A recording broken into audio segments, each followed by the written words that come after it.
The Institute is we have these three main research program areas. What we do each year is we have one of the program areas pick a speaker, and we rotate from year to year. And this year's speaker was selected by Dr. Diana Robbins from the EDI, Early Detection and Intervention area, and I'll introduce Diana in a moment or two I'll introduce Diana to introduce our speaker. But the program areas, the three are linked to the ideas of primary, secondary, and tertiary prevention. Modifiable risk factors, which is the program that I lead, seeks to discover lifestyle, environmental, behavioral factors that are associated with increased risk of neurodevelopmental problems that could then be linked to development of autism and other neurodevelopmental conditions down the line. EDI, as you'll hear a lot more about today, is focused on developing the most effective approaches to identifying autism early and intervening early and finding ways to scale those approaches up to serve the community. And the Life Course Outcomes program thinks about quality of life issues for autism throughout the lifespan, does a lot of work, as many of you know, around transition age youth, but really thinks holistically about individuals with autism and their families throughout the entire life course. All our programs are doing well. It's been a good year for us at the Institute. The Modifiable Risk Factors program, we were fortunate to receive a large NIH grant on the environmental influences of child health outcomes. This is a major initiative out of the Office of the Director of NIH, designed to bring together different research groups across the country who are interested in prospectively studying environmental influences on child health. And we're one of the, we've organized a group that's one of the few that's focused on neurodevelopment and autism. And that's a major $3 million award, and we're very excited about that in our program area. Diana, as many of you may have heard, was the recipient of an Autism Centers of Excellence Award from NIH to do a study called Connecting the Dots. And this also came about just this year. The Connecting the Dots study is going to try to plug a key evidence gap in the story of how universal autism screening can benefit the community by helping to identify kids earlier, get them into evidence-supported interventions, and improve outcomes long term. And that's a major $10 million grant, and it's the second Autism Centers of Excellence award that we've received here at Drexel, making us just one of 3 universities nationwide who've received more than one Autism Centers of Excellence award. Very proud of that. And Paul just received a major award from the Health Resources and Service Administration to further his work looking at transition age youth. He's bringing together national data sources, which is something that as many of you know, he's terrific at, to build 3 questions focused around determinants of adverse outcomes and hoping to support the development of more effective policies to support transition age youth moving forward. So it's been a good year it's been a very good year for us, and we're grateful. And a lot of what we do on the research side of things is greatly benefited by our partnerships with the community. And also, of course, not on this slide are our 2 other units who work very directly with the community. The clinical core that Jim Connell directs, who provides expert consultation and does partnership with clinical service providers. I see many familiar faces in the room of folks who interact with Jim and his group, and the Policy and Analytics Center, who works to support our partners in the state and city government. And those 2 units are key to what we do in addition to our research operations. So it's been a good year, and the lecture is always a time when we can take stock and also think big thoughts and try to get us inspired for doing more things moving forward.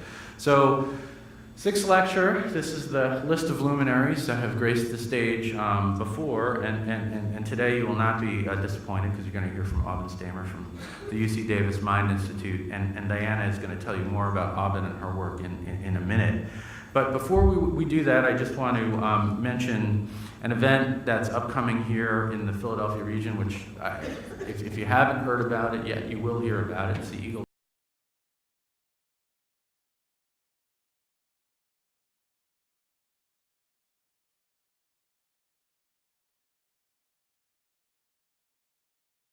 champion, Philadelphia Eagles. It just doesn't get tired. Don't get tired saying that. So the Eagles have been historically, the Luries and the Eagles have been great supporters of autism and autism research, and they're doing a fantastic thing by organizing this event. The proceeds from this event are going to benefit Thomas Jefferson University, Drexel University, and Children's Hospital. And everything that comes to Drexel is going to come to the A.J. Drexel Autism Institute. So we're really excited about this. We hope that you'll tell your friends that you'll participate. We have a table out in the lobby where you can register to participate in the run or one of the bike races. We'd urge you to do that if you haven't already done so. And in fact, I saw people signing up. We do have a special enticement if you register today. And it'll only take 90 seconds, so I know that lecture is going to be going on, but you can sneak out there and see Kerry with his Eagles jersey and register in just 90 seconds. For all the folks who've registered today, we're going to do a drawing after the lecture, and the name that's selected is going to win a football autographed by Malcolm Jenkins. And just to give you a little bit more of a feel for the event, I've got a very short video which I'll play, and then we'll get on with the main event. Every year, 1 in 68 children born in the U.S. has autism. In Philadelphia, that would overflow Lincoln Financial Field. To help them, we've created the Eagles Autism Challenge, a cycling, run-walk event to fund autism research. I'm told you're seeing nothing.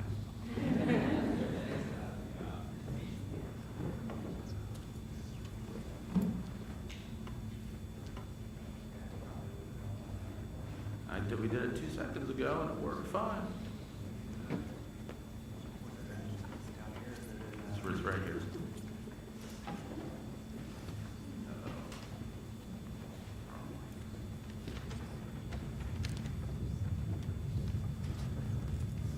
Wow.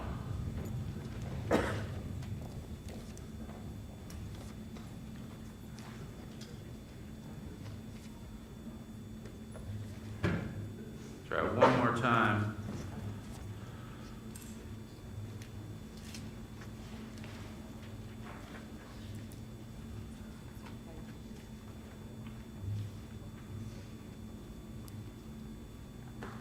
But it's not a every year. That's okay.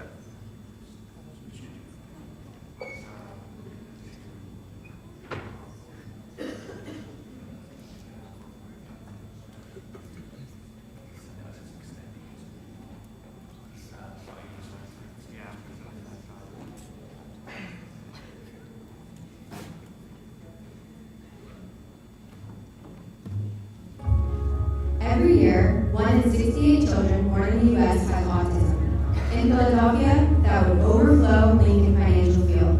To help them, we've created the Eagles Autism Challenge, a cycling, run-walk event to fund autism research. We bring in players, coaches, and fun. You bring your bicycle, your sneakers, your family. That's all right. It sounds good. Malcolm Jenkins appears. He tells Drexel that you should participate, and you really, really should. And there is indeed an autographed football that will be raffled off. This I know is true. And so look, if you join at the kiosk, or you can Google this thing online, you can register there to participate. When you do register, be sure to note that you are a friend of Drexel University when you do that, and we'll be grateful, and we're grateful that you're here today. So enough of that. I will bring Dr. Diana Robbins up to introduce Autumn.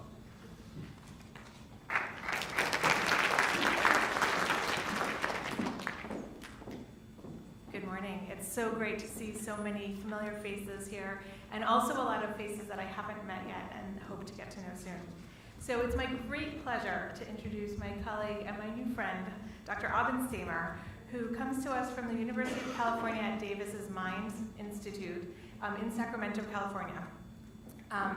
Dr. Stamer is a professor of psychiatry, but like me, she works in a unit where it's a little different from her background, because she started off getting a bachelor's degree in psychology from the University of Colorado at Boulder, and then her master's and PhD at the University of California in San Diego. So she's a licensed psychologist and also a board-certified behavior analyst, and has the pleasure of working in one of these really exciting autism centers, as I do here at Drexel, where you get to come together with people from many different disciplines. So to tell you just a little bit about her work, because I could take up her whole hour telling you about all of her accomplishments. The work that she does spans psychology, applied behavior analysis, evaluations to diagnose children with autism and other neurodevelopmental disorders, treatment for those children and their families, parent education, and mental health services research. But what I'm most excited to hear her talk about today is some of her engagement with community partners, because as many of you know, science doesn't work if you sit in a lab and try to do it by yourself. Science works the best if you engage with many people from different backgrounds and disciplines and many different kinds of community partners. And actually, the new grant that Dr. Neushaber mentioned, Aubin is part of that with me, and I'm so excited for us to be launching this multi-site network, trying to engage community partners from pediatric practices to help children have the best outcomes as they approach going to kindergarten, which is a major life transition for a young child and their family. In terms of some of Dr. Seymour's other accomplishments, I lost count after 80-some publications that she's published in peer-reviewed journals. Her funding sources include the Federal Education Organization, the Federal Mental Health Organization, NIMH, foundations like Autism Speaks. She's on so many advisory boards and community recognition. You know, I could list them all day. But a few of the things that she's done include working on the California Committee for the Development of Guidelines for Effective Practice in Autism. She's also received an award for collaborative research in the community from the San Diego Family and Youth Roundtable. And she sits on more than one journal editorial board, including being one of the editors of Autism, the International Journal of Science and Practice. So that being said, I've wondered a little bit if she has any time for fun stuff. But it turns out she's also an avid biker. And I approached her saying, well, gee, if you're going to be on the East Coast in May, there's going to be this neat event and you could bring your bike. And she actually really would have considered it, except she's going to be overseas that weekend. And I didn't think we could compete with that cat parade in Belgium, unfortunately, for that weekend. So we're not going to be able to have her come back for that event, but I'm hoping that we'll get to see her perhaps in a future year's event. So without further ado, it's my great pleasure to introduce Dr. Aubin.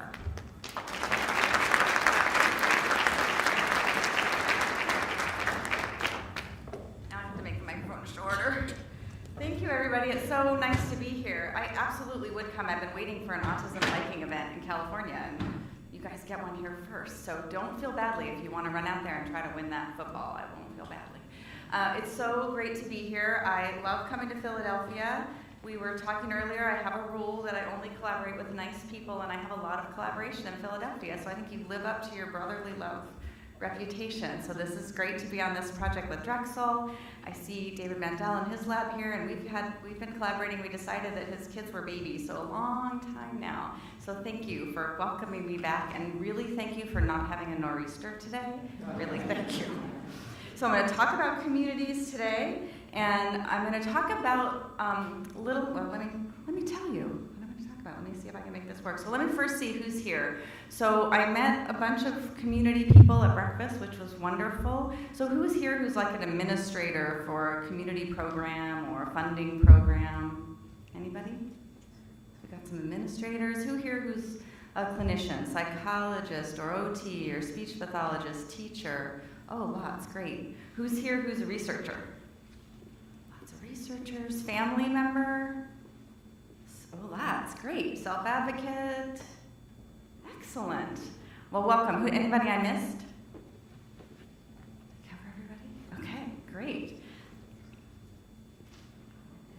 Here. So my plan for today, my friend's here. Okay, I'm going to be glued. My plan for today is to talk a little bit about implementation science as a way to move evidence-based practice into the community, and then give you a couple of examples of some community academic partnership projects that we've worked on in a couple of different ways. I'm really going to focus on The process of the community partnership development, I'll give you a little bit of data because that's fun, but if I would talk all day about all of these projects, so I'm happy to talk more about the clinical piece if you want to later, but really today I want to focus on the community partnership and a couple different projects.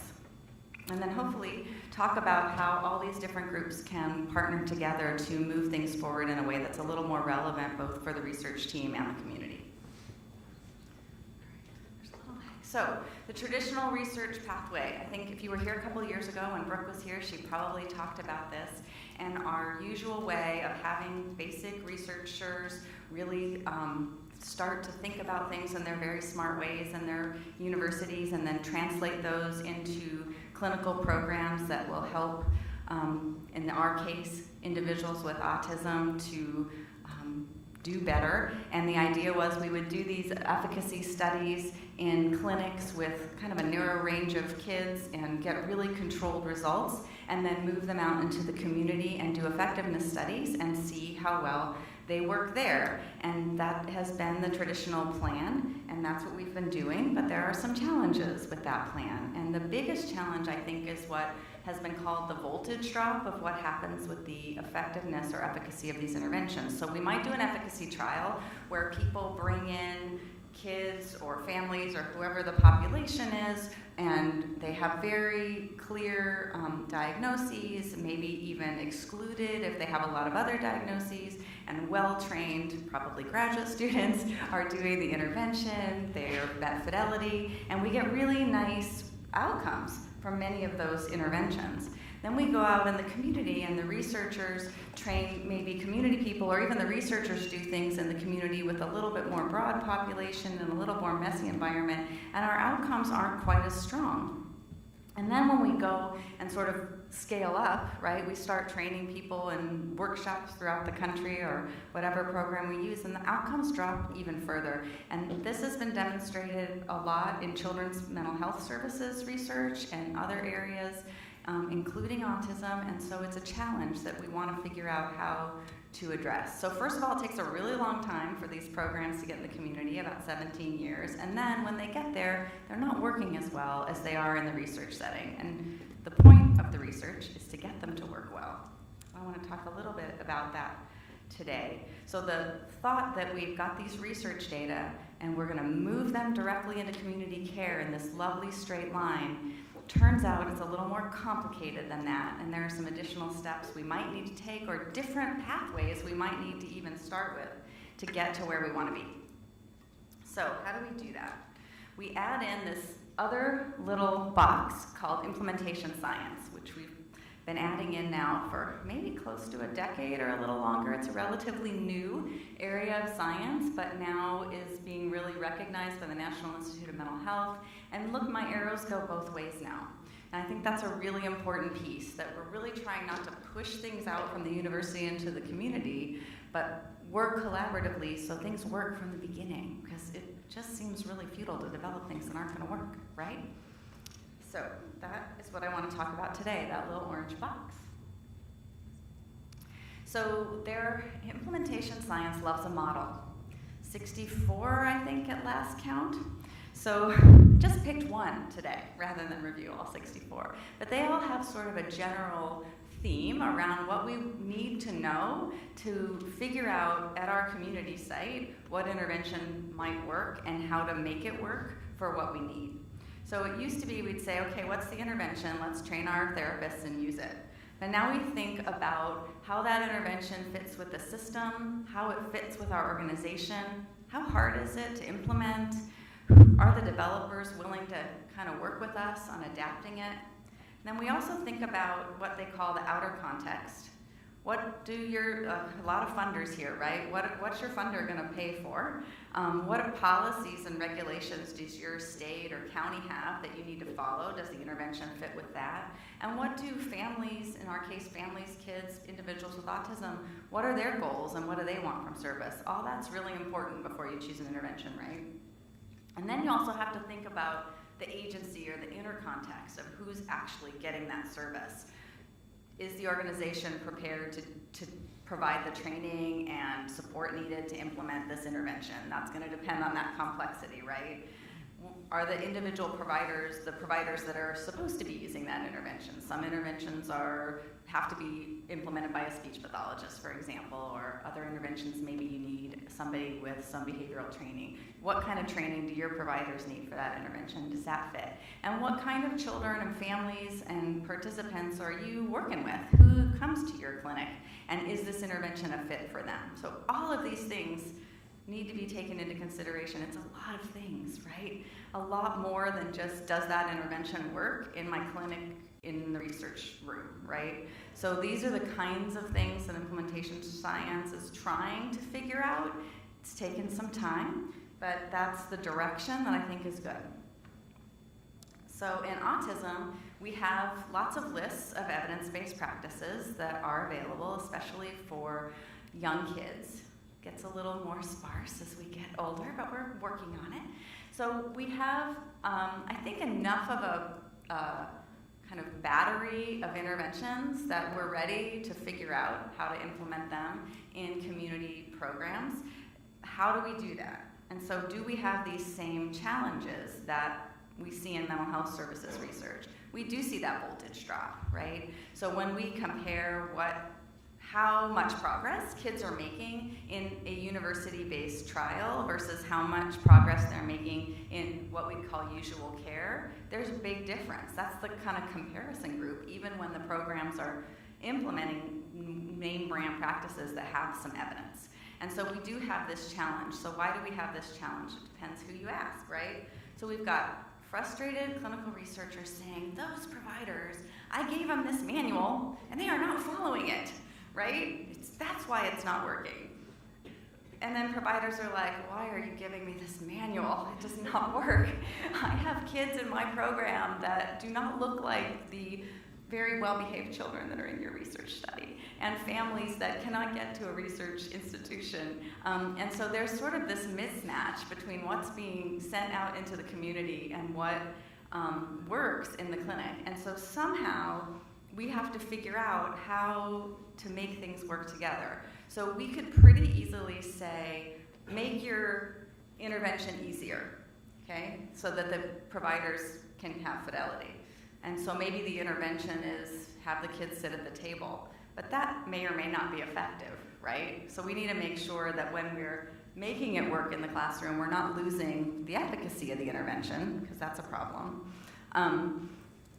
And the community providers need an intervention that they can actually do. So we need to find that thing people can actually do that works with the heterogeneous kids that come into a community setting that also works. That's our goal, right? So I would like to argue that the way we can start doing that is really partnerships. And I'm not the only one arguing it, but I'm standing here, so I get to say it. So there are a lot of benefits, I think, for both research teams and community groups for truly good partnerships. Real-world knowledge and insight will help the researchers take that basic science and information that we need to figure out what is needed in an intervention and make an intervention that actually is manageable in the community, make it relevant, feasible, really understanding the context before trying to implement the intervention. And also, building a community partnership helps the researcher actually access the people they need to help with their research, right? So if I'm a researcher and the community doesn't think I'm just going to come in and study them without benefit, that's a benefit for me too, because people will want to participate. Plus, you actually get to do some good, which can be fun.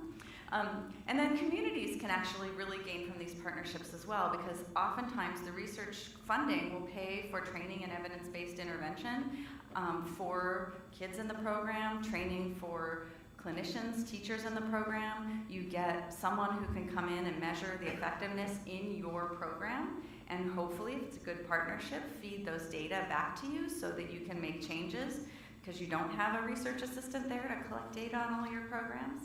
Professional development opportunities for your team, and hopefully an increase in the quality of care. So there are mutual benefits if this is done well.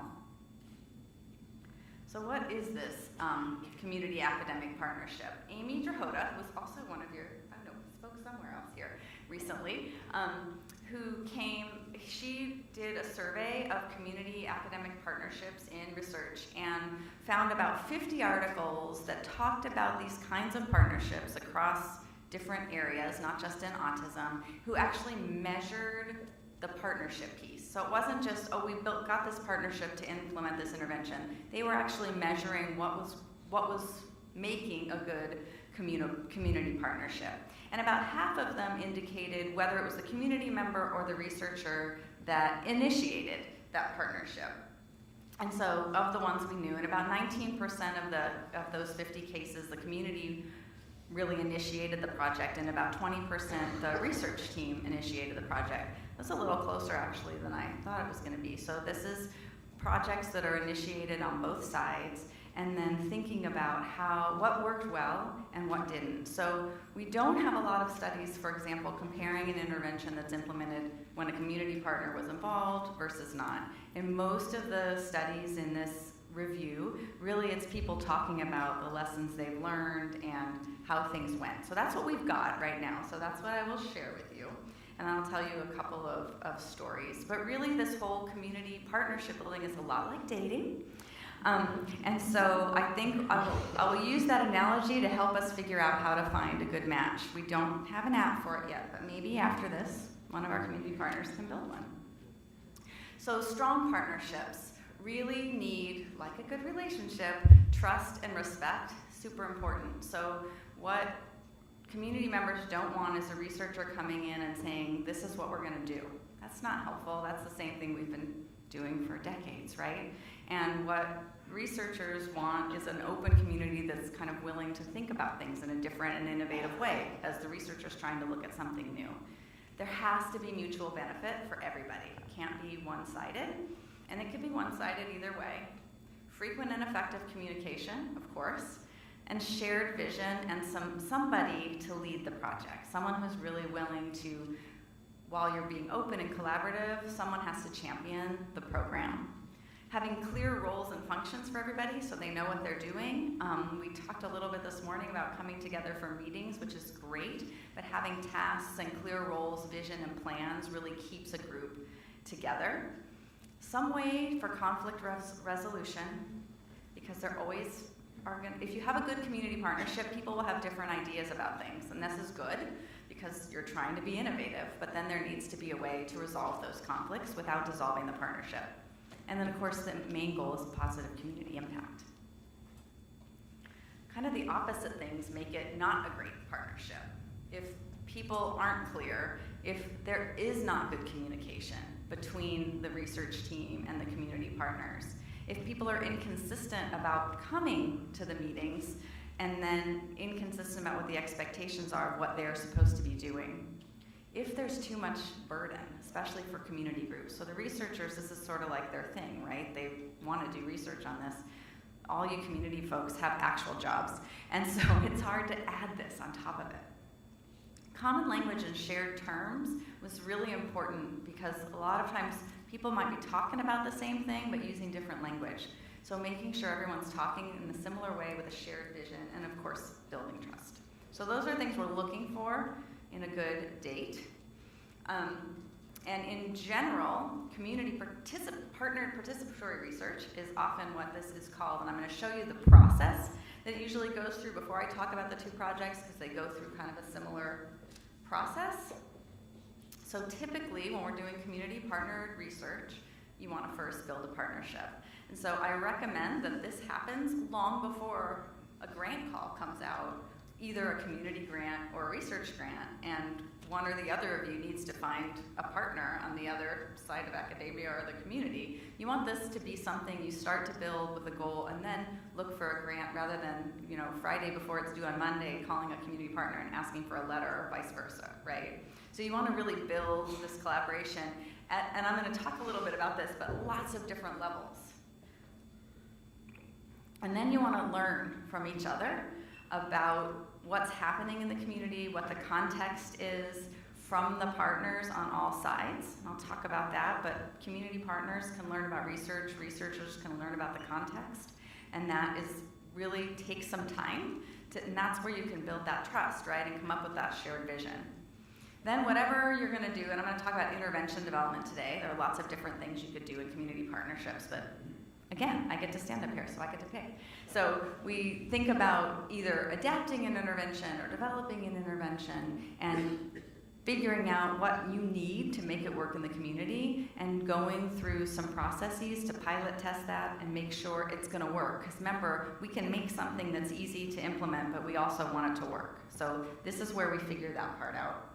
And then we go and test it in a larger trial, and that's where the research team can be helpful, and the community group can figure out how we're going to find people who can help us figure out whether it really works at a larger scale or not without that voltage drop. And that's our goal, to eliminate that drop. That's typically the process.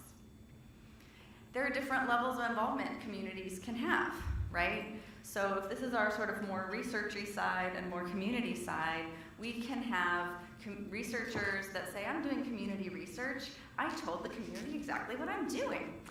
So they really are doing the research and just letting the community know this is available to you as part of a research project. And that's the way a lot of research works. It's not bad, it's just that's where it is on the continuum. Researchers might have community members in a consultative role, where they're gathering information from focus groups or have an advisory board, but the research team is really leading the project. It might be more collaborative, where the community and the researchers together have come up with an idea for research and made joint decisions about the project all the way through. Or it might be stakeholder directed, where the community members come to the research team and say, I have an idea for a project, here's a grant we're submitting, can you be our evaluation team and work with us in that way? So it can be either way. So the first project I'm going to talk with you about, and I do have some really cool projects with collaborators here in Philadelphia, but since they're here, I bet they're going to tell you about them over the next bit of time. So I'm going to talk about a couple longer term projects that we've done in San Diego and Sacramento. And the first one I'm going to talk about, the community was really in a consultative role. I'll talk about the good parts about that and some of our challenges. So this is a project, and again, I don't care that much about the intervention right now, so I'm not going to talk a lot about it, but it was piloting an adaptation of an intervention called pivotal response training. All these projects are going to have lots of co-investigators and lots of community participants. So we had an advisory board. We had a community member on our as a co-investigator on this project, but she came in sort of as we were developing the project, but in an advisory role. And thank you to the U.S. Department of Education for funding this process. So our goal with this was to look at this research practice gap in schools for kids with autism. And we had looked at this totally self-serving reasons, right, that we chose this intervention. Working in Southern California, I did my graduate work with one of the developers of this intervention, pivotal response training. It's evidence-based. When we were doing some work looking at what teachers were doing in early intervention and schools, 70% of the local teachers said, yeah, we're using that practice, but we're using it in a different way than we were taught. We're not using the manual. So it seemed like a good place to start to figure out how we could adapt practices that were developed in one-on-one setting that teachers were trying to use, and we're adapting them. And we didn't know if that adaptation was leading to that voltage drop or not, but we knew they needed to adapt it because it was developed for parents in a one-on-one setting, so of course they're having to adapt it. So it seemed sort of like a good place to start because we knew a lot about the intervention and a lot of teachers were trying to use it. So it was an investigator initiated project based on some feedback we had gotten from the community. And so if you remember my little sort of pathway of community research, we gathered information, and then we tested changes that were recommended, and I'll talk a little bit about that, developed resources, and then pilot tested everything, made changes, and did a randomized trial. But let's talk for a minute about our advisory board that we started with. So this was a really important piece. We did gather this advisory board as we were developing the grant. We looked for people who are working directly in schools with children who had autism. I don't even think they had ASD then. I think they had autism. And they were people who were familiar with the original pivotal response training model and those that weren't. And some of them actually that had been trained in it but decided not to use it Because again, we don't want a bunch of advisors that are going to agree with us. We want to make things move forward. We ask for people with a range of ages and programs, and we of course look for people who are going to be collaborative and who are opinion leaders in their districts. So people who would be not afraid to talk with us about what they were doing, who are willing to take the time to meet with us, and started with people we had known and then asked for their recommendations as well. So we used our advisory board to help us gather information, recruit people that would be willing to let us observe their classrooms. They helped us with data interpretation after we did focus groups and observations. They really helped us develop and try resources. So we would write something, examples of how to do something in a classroom, and they'd be like, "That's a nice try, dear." And they would rewrite it for us, which was really lovely. Test out data sheets in their classrooms, come back, make changes. So they really worked with us on the resources and, of course, recruitment for the trial. But I want you to keep in mind these were all end users, teachers and behavior specialists who were doing direct work with kids with autism in the classroom. It's going to be important later. Okay. So then we gathered a bunch of information. We did focus groups with teachers using PRT, teachers not using PRT, teachers using similar strategies, getting what they liked, what they didn't like, what was a barrier, what wasn't a barrier. We watched teachers using PRT and looked at what steps they were doing and what they weren't doing. It's made up of a bunch of components, and asked some questions about why they were doing things. And then we sort of came up with 3 sets or categories of these components. So we had components the teachers supported in the focus groups, said we really like these, and when we watched them do them, they were doing well. Great, we're going to leave those alone. Then we have components that the teachers really liked and felt that were important, but they really had trouble using them in groups. So for those, we really wanted to work with them to figure out how to develop methods for using those in groups. We didn't have to change the component per se, we just need to make it adaptable. And then we had components that the teachers were like, "No thank you. This doesn't work, it's not developmentally appropriate, I don't like it," and they just basically weren't using it. Like when you watch them in the classroom, they didn't like it and they're not using it. So for those were the ones we really focused on for adapting this program. So then what we needed to know is what happens to the intervention if we change or remove those particular components.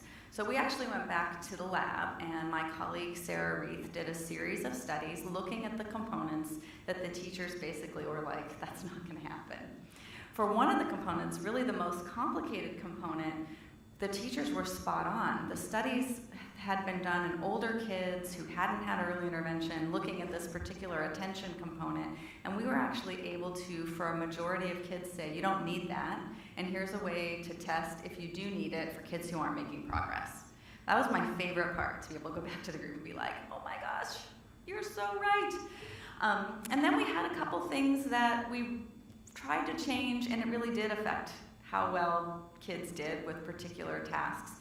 So we worked with our group to figure out how to incorporate that in a way that worked in the classroom. One of those is turn taking, right? So as a teacher, they're not really taking turns, they're teaching. So we worked with how we could do that with other kids and other strategies like that. So that's how we made sure that what we're changing is still going to work. It's a really important piece. So we created a lot of materials. Everybody needs a binder. We have a blog. The teachers told us that if we don't have a book that's like a real thing, my principal is not going to let me get trained in this because it won't be a thing. So we got a shiny book and put in a lot of information about how to use this in schools with your IEP goals, some videos to train paraprofessionals, things that they ask for in that way. So then we pilot tested it with a few teachers and made adaptations as we went around before the book got shiny, really, so we could still make changes. And then we recently completed an effectiveness trial in 17 districts with about 100 teachers who were working with 250 students that we followed. And so our implementation outcomes, not our child outcomes, which maybe next time I come I'll have all of those, is that about 73% of the teachers met what we call fidelity, or were adhering to the full context of the intervention after training. This was significantly higher than the control group, which was in a wait list before they got their training, which was great. There was variability in that, of course, and so every time we filmed them, they weren't at 70 at fidelity, but in general, they were learning the strategies. They reported high confidence and satisfaction with the strategies and felt that the students were making strong outcomes, which is really the most important predictor of whether a teacher will use a practice or not, if they think it works. And they were using the strategies, they told us, often and with new students in their classroom. So that was nice. Then I'll tell you the not so nice, or the challenges that we're still having. When we went back and looked at how they were using the strategies 18 months later, they were still using it, which was great. They were motivated to use it, which was great. But you can see that only half of them were using the full protocol, and almost everybody was using pieces. And we're not quite sure what that means. That was what we were trying to get away from, right? So there's still something missing in the way that we're putting the strategies together. It makes it hard for teachers to use it as a package, and hard for us to understand whether that's okay in terms of child outcomes. And then, so because of that, I think, the fidelity of implementation in the follow-up year was much less than in the training year.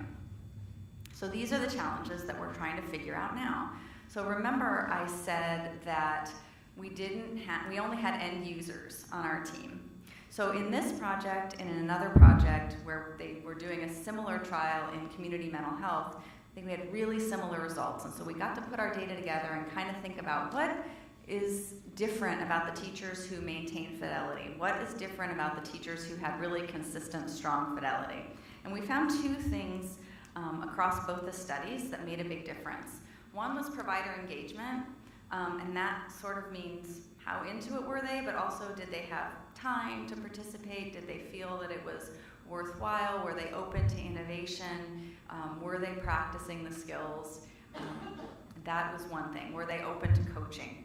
The other thing was leadership support. So in some districts where we went in, the leaders were like, this is great, I'm gonna get subs for the day, the teachers can get paid extra to go to the workshop, we're gonna buy materials. And in other districts, I'm not sure the leaders knew the teachers were participating, and they were doing that on their own time, after school, things like that. So motivated teachers in both cases, perhaps, but differences in their level of leadership support, and that made a huge difference, as you can imagine. So our mistake in the beginning, perhaps, was that this was an advisory group, and so they were all end users really thinking about the practical, which got us to fidelity, right? It got it much easier to use in the classroom, but it doesn't maintain things over time because you need the leadership support to keep it going. So I'm not going to talk about our new study looking at these things, but I'm happy to talk to you about it after, where we're testing whether if we add some strategies for provider engagement and some training for leaders on how to support their teachers, if that makes a difference in implementation. So adding those different levels. So that was one example. And we learned some cool lessons, right? We can test whether the practice-based changes to an intervention reduce that voltage or not.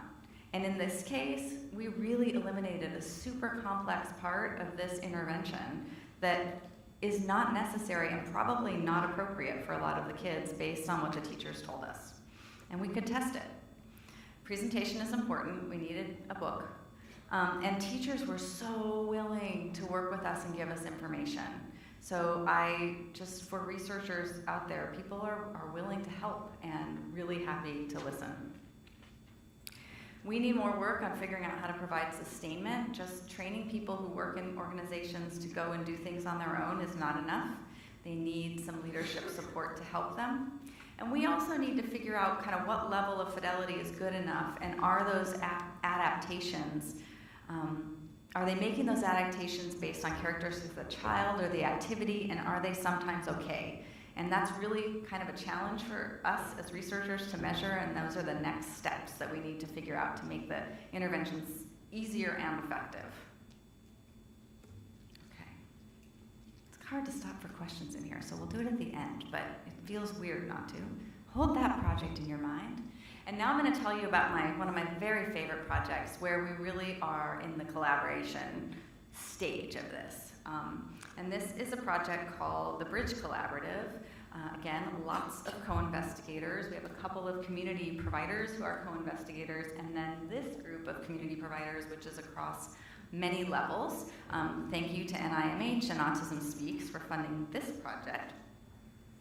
And IES. So we're going back to our dating metaphor, and I'm going to walk you through the stages of our relationship process. So we have been 11 years together in this group, and we had a community provider, a speech and language therapist. This is 11 years ago, remember. We did not have a lot of evidence base for toddlers with autism. We didn't have a lot of toddlers being diagnosed with autism in the community. But this speech and language therapist said, I've got these toddlers and they look like they have autism. I'm doing this really cool intervention and I want to test it.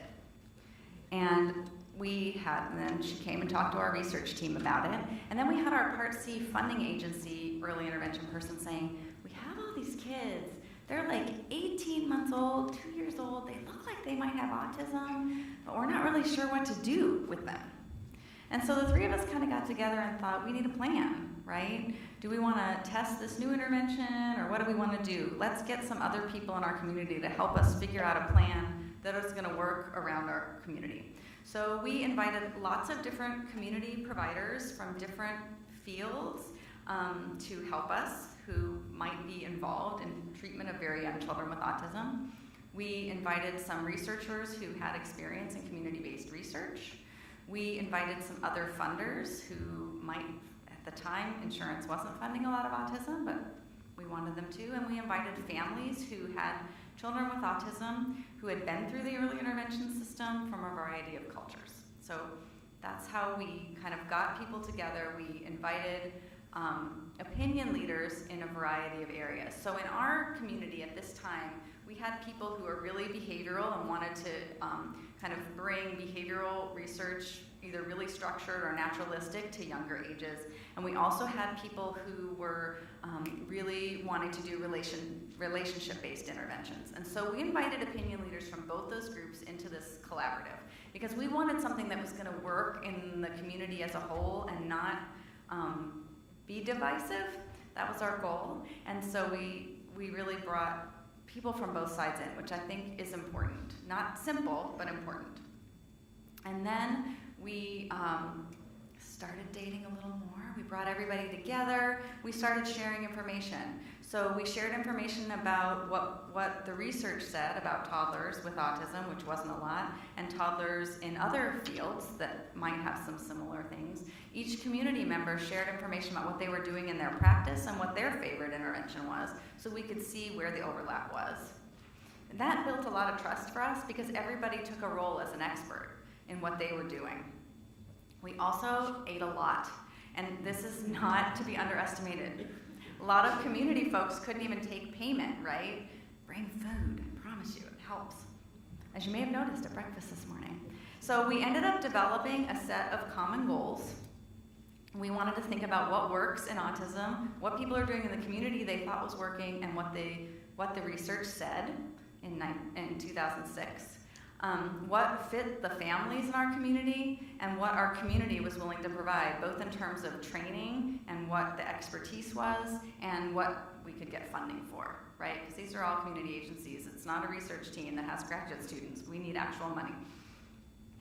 So we were able to then develop a name and have one of our collaborative members, Mom, make us a logo and think about how we could come together in a more formalized way.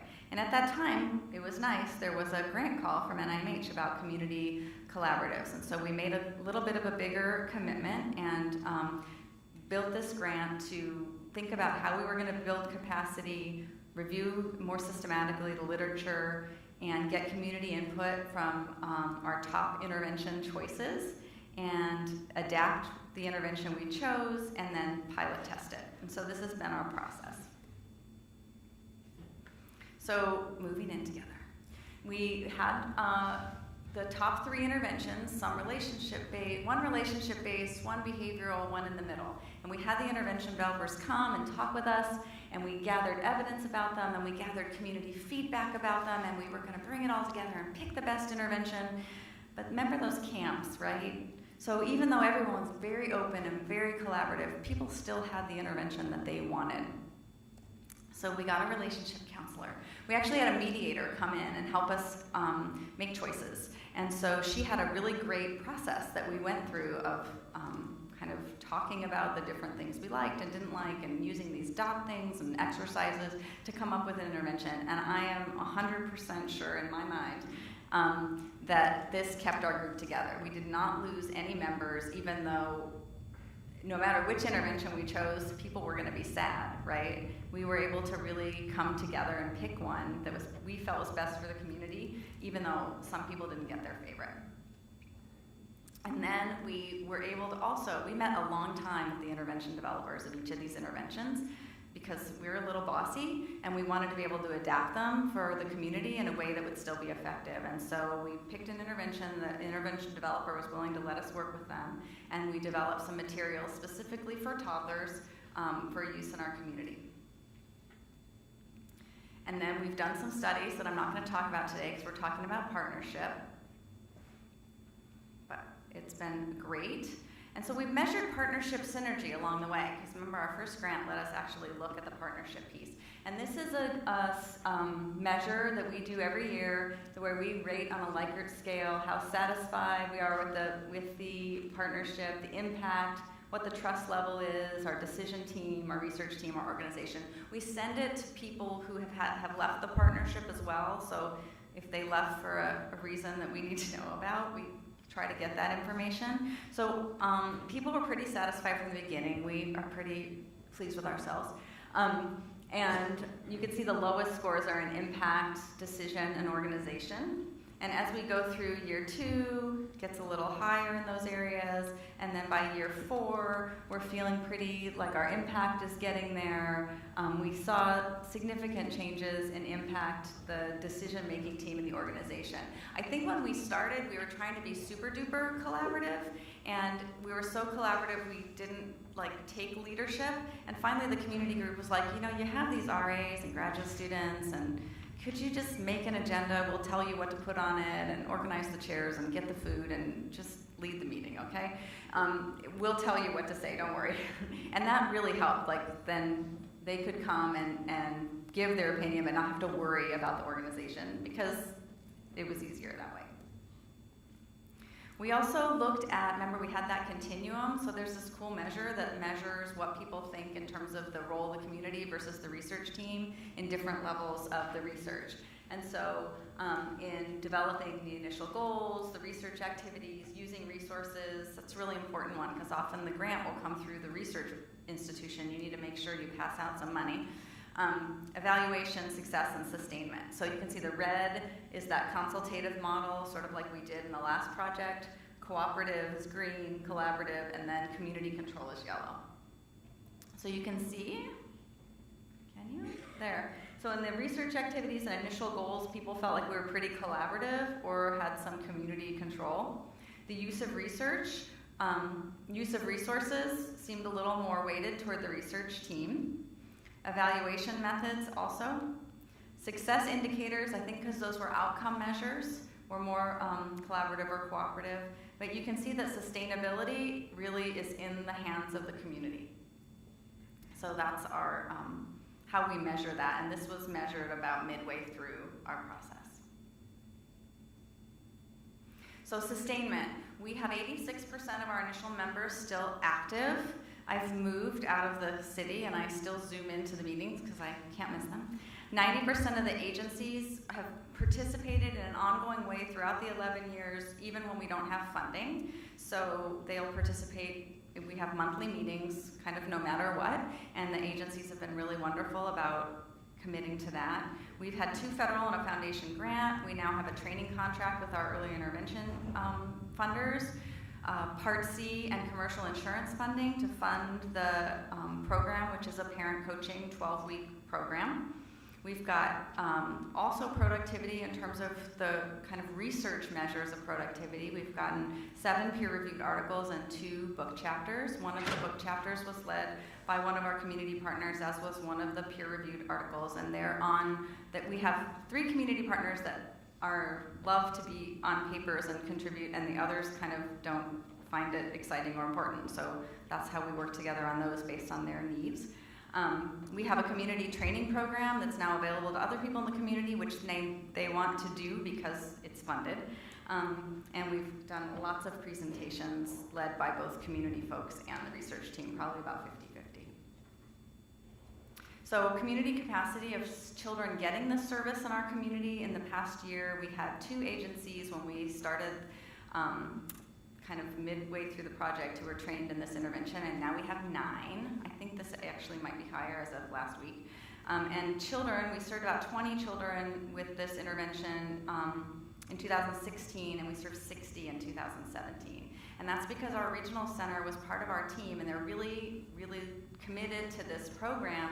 And almost every child with autism goes directly into this parent coaching 12-week program almost initially. And it doesn't say autism anywhere in it, so families can start before they have a diagnosis while they're going through the process.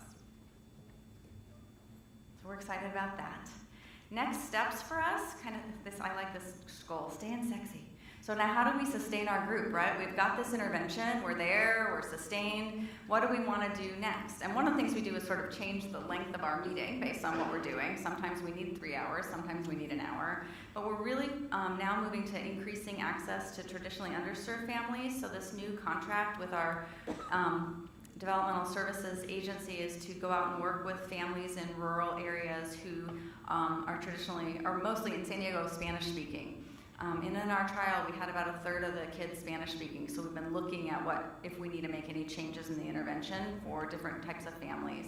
We want to think about how to scale up the intervention for other communities, and also think about how to scale up our collaborative process. Like I said, we're pretty happy with ourselves, and we would love to be able to think about how to do this for other programs.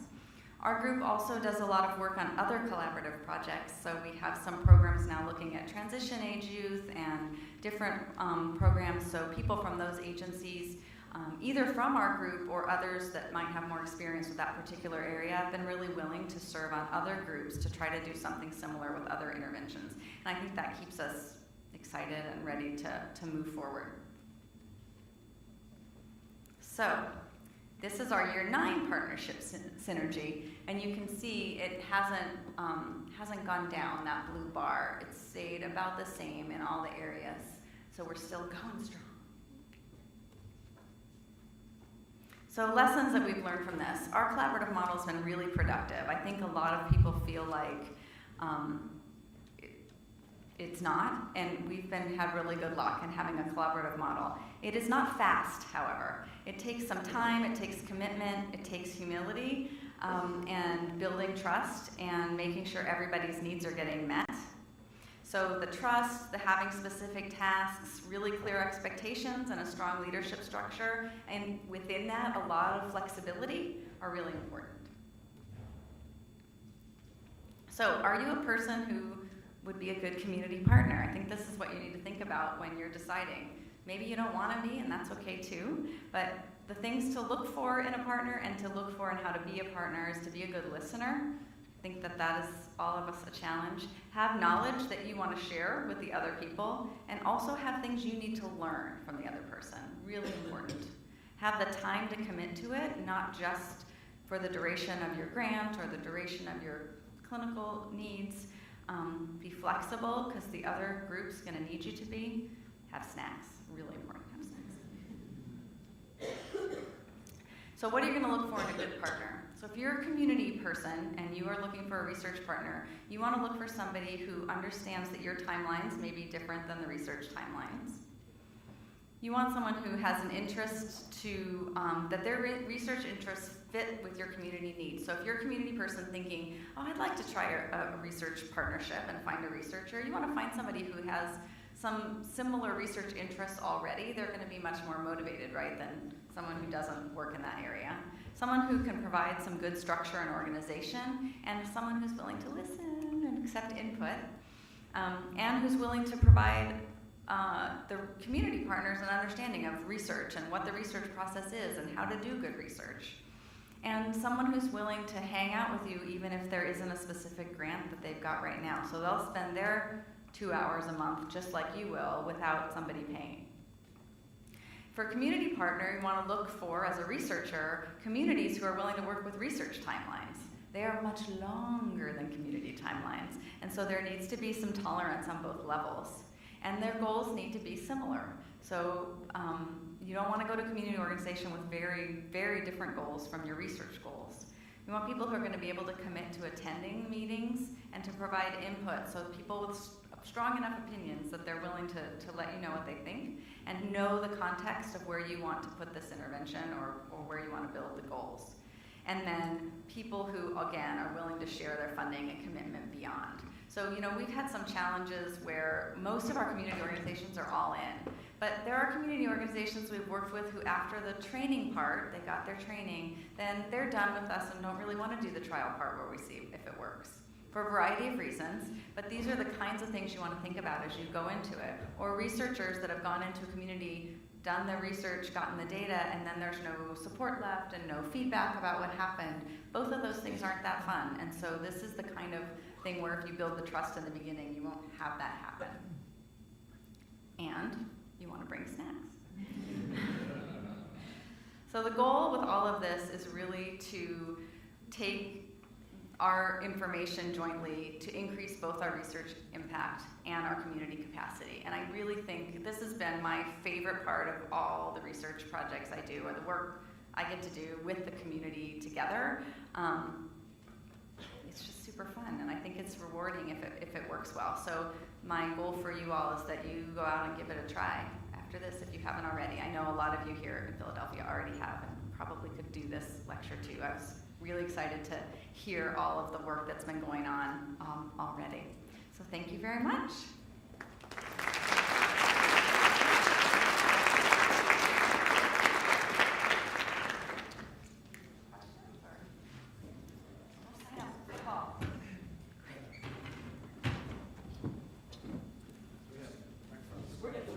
Yeah.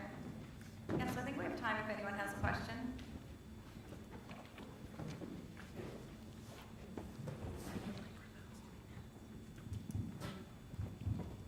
Thank you for this inspiring presentation. So you mentioned in the first project was one component of the intervention that was difficult to implement and not necessary for the treatment to be effective. Or if you had something that is difficult to implement and necessary for the treatment. Yeah, so we had that too. And so it wasn't as fun, but what we did was work with the advisory board to figure out how we could help teachers implement that in the classroom. Probably that's what they're still not doing. I don't know. We have to look and see. But I know for one of the components, this turn-taking kind of shared control component, we were able to work it out in a way that the teachers really, they just needed sort of some tips on how to do that and how to facilitate kids working together, which I was really excited to do, and we're able to do that one pretty well. So it was more just a matter of rearranging how we did it and also thinking about when it was most necessary. So for some goals, it wasn't really important, but for other goals it was, and we could let them know when could you really just try to do it during these goals because you're going to see better outcomes, and they were willing to give that a shot. That's a good question.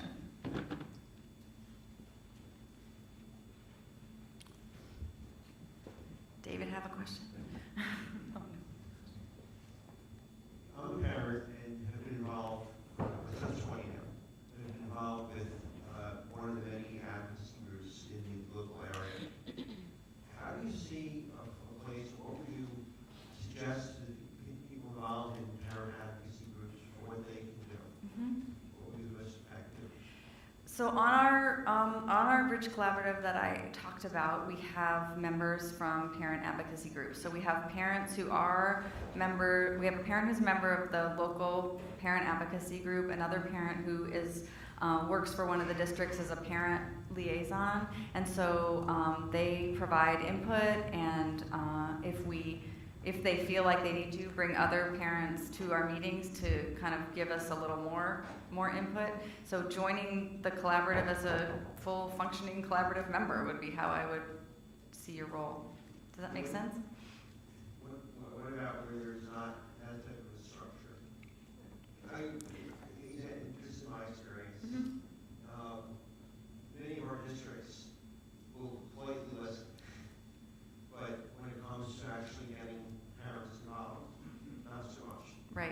So that's where you kind of need the commitment on both sides. And so it might be worth bringing in somebody from a research team who has a similar goal that wants to do a project that maybe the district could buy into. Might be one option. I mean, if one party is very resistant to change, I think it is more challenging. And so in this case, we had people kind of wanting to work together and coming toward a common goal versus trying to kind of start a collaborative where there isn't one. So it might be that figuring out a common goal that would be something that would improve the school district's, something that is important to them in terms of efficiency or reducing the number of times they get sued, and thinking about a way to have a goal of coming together and measuring that. I don't know, I'm making that up because I know that your school district is a challenge sometimes. But that would be where I would start, is trying to find a common goal.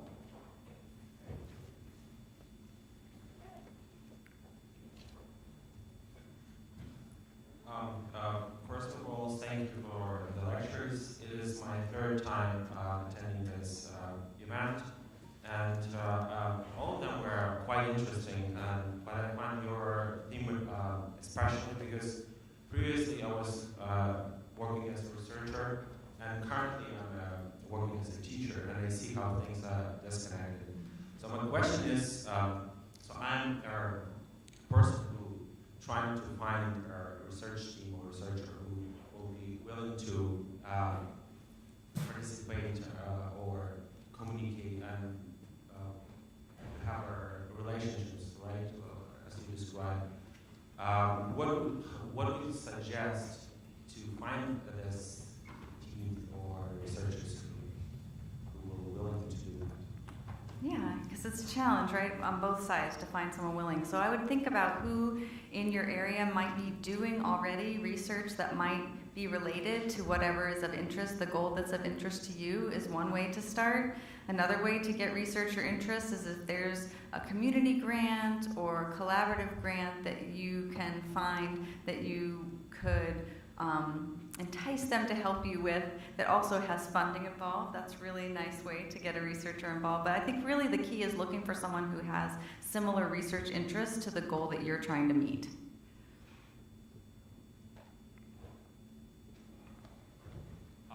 Yes? You do this better than anybody else, I think, in the country. Or so at having interventions evolve based on community input. And then as you find even after you change the intervention, teacher behavior change is hard.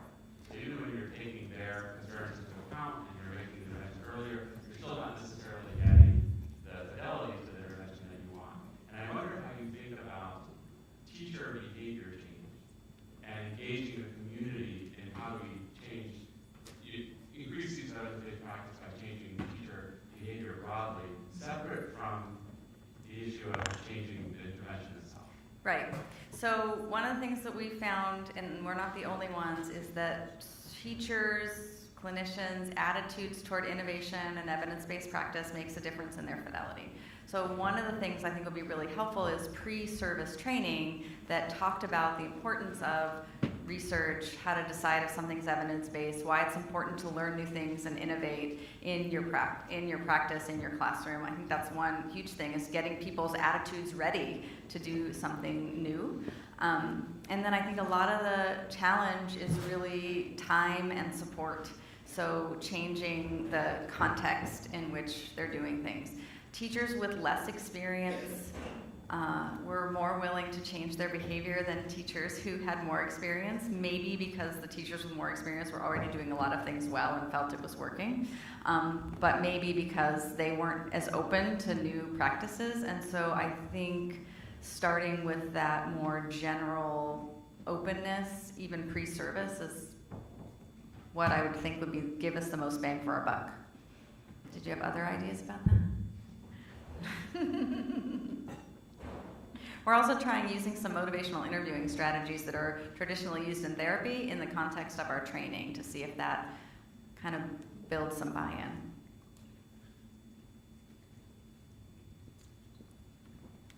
I don't know how to call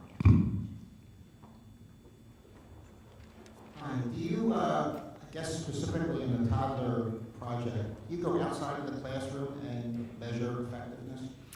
toddler project, we were doing in-home and clinic-based treatment in 0 to 3 system. And so for the training project, we video recorded lots and lots of treatment sessions to look at the implementation. So yeah, we go right out there in the community. So if your provider says, do you want to join the study and I'm going to video record you, don't worry about how many dishes in your sink, just say yes and that will help us. Yeah. Go. I think somebody right there needs the microphone. Hi, I'm currently working as an instructional aide in a preschool early intervention type of a classroom, and but interested in the research aspect of it and what's evidence-based strategies for teaching. And I'm just wondering, is there any sort of a database out there where you can find different research that is going on, like that's currently open, I mean, to that's get involved in it, or to learn, what cutting edge is. I know what we use. I don't know where it is. Where it's going. Exactly, where it is as far as what is considered cutting edge. So that's a good question, Philadelphia researchers. Are there places people can go to look for where to participate in research projects? Any databases? So where I usually go is I look on websites of local universities in their autism centers to see if they have anything happening, or call and ask them. I don't know of a national, well, if the Autism Speaks website sometimes lists different projects that are happening and other national sites like that, but probably you want something relatively local, and so I'd look at your local universities. David, do you know something? So there's a national resource and there's also a local resource. The national resource is clinicaltrials.gov. So if you're interested in treatment trials, you can go to clinicaltrials.gov. You can search by condition, by age group, and by geography to find things that are going on. Locally, the Center for Autism Research at Children's Hospital of Philadelphia has something called Autism Match that you can both go to. So if you Google Autism Match and CHOP, it will come up very quickly. And you can either register, sign up to participate in studies as they become available, or you can look at what ongoing studies are there and click on links to find out more. Thank you. Sure. Yeah. Thank you for a great talk. It was really fascinating. So in healthcare settings, the efforts to embed and promote the use of evidence-based practices among clinicians, say in a hospital or HMO setting, the effort is usually a system-wide effort that includes monitoring of outcomes at the system level as well as the clinician level.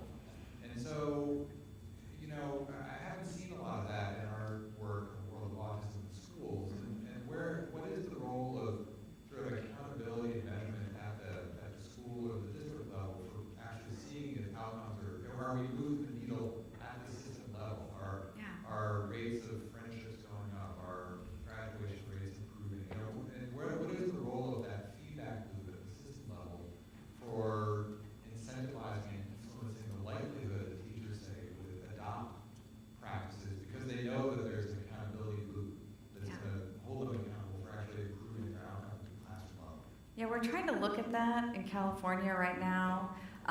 We have this statewide group that does professional development around autism. We have 400 people in the state doing that, and we just got funded to do surveys of the district leaders. We have what they're called special local plan area leaders, teachers, principals, and paraprofessionals to see who's supporting what, and also to look at the statewide database around time spent in least restrictive environment, behavior challenges. The statewide databases, and maybe Paul, you can do something more with this, they don't measure a lot of things that are super helpful for kids with special educational needs. And so that's been a challenge because sometimes the graduation rates vary based on how the school decides who's graduating and who isn't. So I think that would be a really great thing to look at. They certainly aren't taking data on how your friendships are. Is the implementation science movement, is it looking to actually move the needle at the Yes. system level? And what are the kinds of indicators beyond, provider fidelity of adopting a practice? Like how are people thinking about, are we actually improving lives in ways that last? Yeah, so there's some measurement tools that look at sort of the adoption and integration of a practice into a system, and that look at the reach, like how many new people have gotten this evidence-based practice, what kind of resources has the system made available for this practice, what kind of rewards and recognition do people who use this practice well receive from the system, and what kind of regulations there are around the system. So in Los Angeles, for example, in their children's mental health, they have now a list of evidence-based practices that you can get funded for. So funding is tied to use of evidence-based practice, and they have a research team that is actually looking at broadly at fidelity and use and how that is changing child outcomes and how the system changes, then are kind of going through the evidence-based practice to get to child outcomes. So people are, yes, the goal is to look at all those different outer and inner context levels and make the change at that level. Just not, I haven't gotten there yet. Hi, I have a question about supervision, and I was wondering about sort of outcomes with teacher and clinician changes in fidelity, and if any of the programs that you have, when there's large programs or multiple programs, looking at the supervision structure of staff and how that plays into fidelity and support. Yeah, that's a really good question.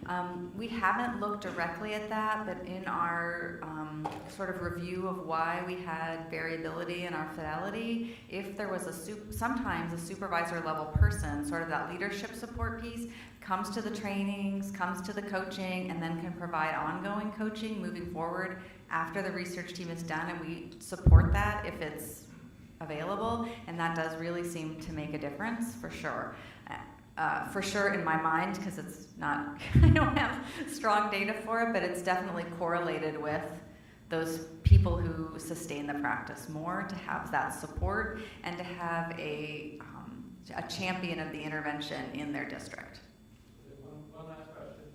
I want to thank Paul for his question, for your answer regarding system, community-based measurements and oriented measurements, because I think it's very important to pick the right measurements. One thing to note is that people have said that the process of measuring something changes it, and if what you're trying to do is improve system performance in some way or another, having goals that reflect what really is a good goal for you are critical. Yes. Because otherwise you're going to be measuring things that may not be that important. And you want to measure what is important. Partly because for good legitimate reasons, funders want to be able to know that dollars are going to something that's important and helpful. And if they only think of, say, high school graduation rates as the most important thing, then we miss some of the things that are actually more important.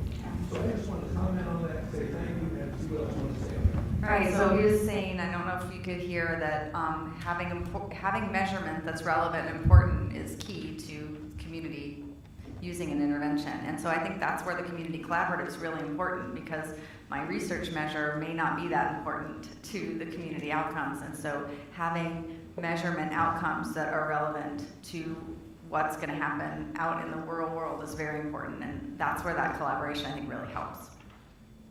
Great. Thanks. Okay, everybody just join me and thank all.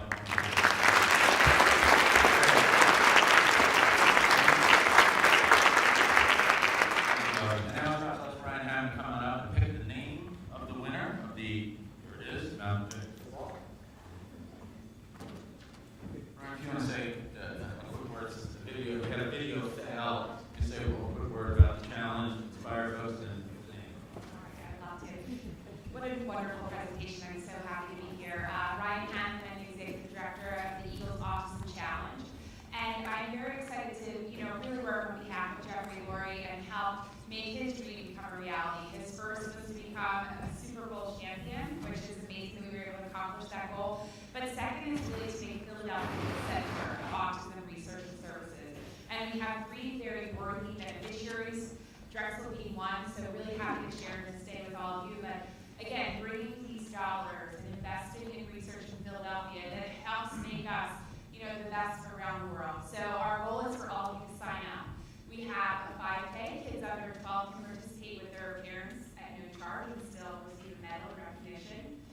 We have 3 cycling routes, and it's actually the Wawa Junior 15-mile, the Wawa Shorty 30-mile, and the Wawa Classic 50-mile. So very Philadelphia-esque with our Wawa partner.